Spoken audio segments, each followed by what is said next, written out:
আসসালামু আলাইকুম। বাংলাদেশে এজেন্ট ব্যাংকিং সেক্টরটা ব্যাংকিং খাতে কতটা গুরুত্বপূর্ণ ভূমিকা রাখছে সে বিষয়টা জানার জন্য আমরা এই নিউজটি দেখতে পারি। তো এখানে আমার দেশ পত্রিকার একটি রিপোর্টে বলা হচ্ছে এজেন্ট ব্যাংকিংয়ে আমানত 42,000 কোটি টাকা। এখানে বলা হচ্ছে 2014 সালে ছোটোভাবে শুরু হওয়া এজেন্ট ব্যাংকিং সেবা এখন বেশ বড় আকার ধারণ করেছে। এজেন্টদের মাধ্যমে দেশের আনাচে কানাচে পৌঁছে গেছে ব্যাংকিং সেবা। দেশ জুড়ে 21,000-এর বেশি কেন্দ্রের মাধ্যমে দেওয়া এই সেবা জনপ্রিয়তা পেয়েছে। এজেন্টদের মাধ্যমে টাকা জমা দেওয়া, ঋণ নেওয়া, পরিষেবা বিল পরিশোধ, প্রবাসী আয়সহ নানা ধরনের সেবা মিলছে। সব মিলিয়ে এজেন্ট ব্যাংকিং চালু হওয়ায় ব্যবসা বাণিজ্য সহ গ্রামীণ অর্থনীতি বেশ চাঙ্গা হচ্ছে, কারণ এজেন্টদের 85% গ্রাম এলাকার।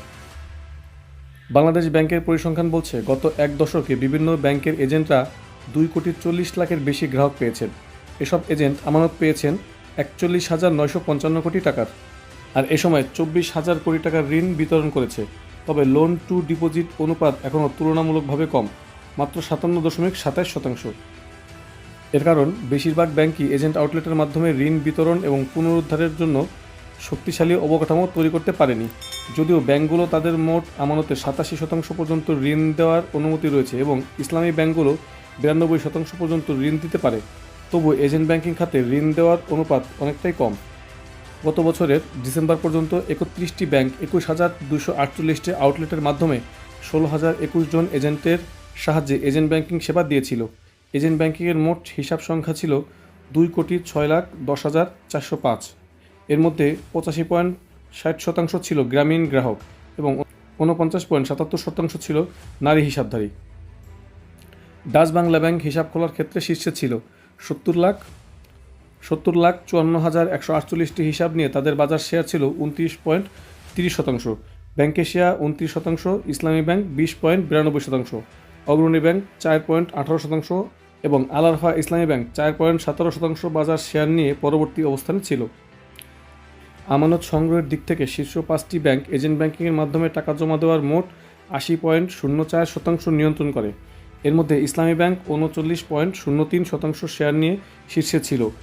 ডাচ বাংলা, ব্যাংক এশিয়া, আল আরফা ইসলামী ব্যাংক এবং অগ্রণী ব্যাংক পরবর্তী অবস্থানে ছিল। ঋণ বিতরণের ক্ষেত্রে ব্র্যাক ব্যাংক আধিপত্য বিস্তার করেছে। মোট ঋণের 67.22% অর্থাৎ 16,152 কোটি টাকার ঋণ বিতরণ করেছে।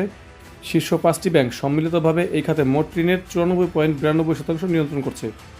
বাংলাদেশ ব্যাংক 2013 সালে এজেন্ট ব্যাংকিং চালু করেছিল। এর লক্ষ্য ছিল নিরাপদ বিকল্প ব্যাংকিং সেবা প্রদান করা। সাধারণত ব্যাংকিং সুবিধা পাওয়া যায় না এরকম গ্রামাঞ্চলে এবং দূরবর্তী এলাকার মানুষের জন্য নিরাপদ ব্যাংকিং সেবা পৌঁছে দেওয়াই ছিল উদ্দেশ্য। তো ভিউয়ার্স, আপনারা এই নিউজটা দেখার পর নিশ্চয়ই বুঝতে পারছেন যে বাংলাদেশের ব্যাংকিং খাতে এজেন্ট ব্যাংকিং আসলে কতটা ফলপ্রসূ উদ্যোগ ছিল, যেটা বাংলাদেশ ব্যাংক থেকে 2013 বা 2014 সালের দিকে নেওয়া হয়েছিল।